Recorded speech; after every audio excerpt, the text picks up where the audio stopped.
Parliament സുരക്ഷാ വീഴ്ചയിലും എംപിമാരുടെ സസ്പെൻഷനിലും കേന്ദ്ര സർക്കാരിനെതിരെ പ്രതിപക്ഷ സഖ്യം ഇന്ത്യ ജന്തർ മന്ദറിൽ പ്രതിഷേധ ധർണ സംഘടിപ്പിച്ചു. ജനാധിപത്യത്തെ ഇല്ലാതാക്കാനാണ് മോദിയും അമിത്ഷായും ശ്രമിക്കുന്നതെന്ന് മല്ലികാർജ്ജുൻ ഖർഗെ പറഞ്ഞു. രാജ്യത്ത് തൊഴിലില്ലായ്മ രൂക്ഷമാണെന്നും മോദി സർക്കാർ യുവാക്കളെ വഞ്ചിക്കുകയാണെന്നും രാഹുൽ ഗാന്ധി ആരോപിച്ചു.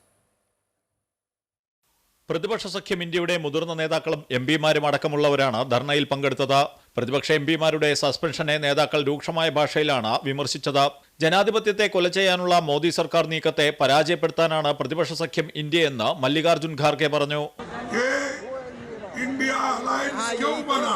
इंडिया अलायंस इसलिए बना जो मोदी जी शाह इन्होंने डेमोक्रेसी को खत्म करने का एक बीड़ा उठाया है.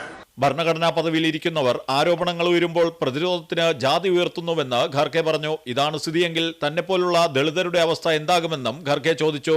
അന്വേഷണ ഏജൻസികളെ വെച്ച് എതിർ ശബ്ദങ്ങളെ ഇല്ലാതാക്കുന്നു, എന്നാൽ ഭയപ്പെടില്ലെന്നും പോരാട്ടം തുടരുമെന്നും ഖർഗെ കൂട്ടിച്ചേർത്തു. പാർലമെന്റിൽ സുരക്ഷാ വീഴ്ച ഉണ്ടായി. അവർ തൊഴിലില്ലായ്മയ്ക്കെതിരെയാണ് പ്രതിഷേധിച്ചത്. തൊഴിലില്ലായ്മ രൂക്ഷമാണ്. മാധ്യമങ്ങൾ ഇക്കാര്യം പറയുന്നില്ല.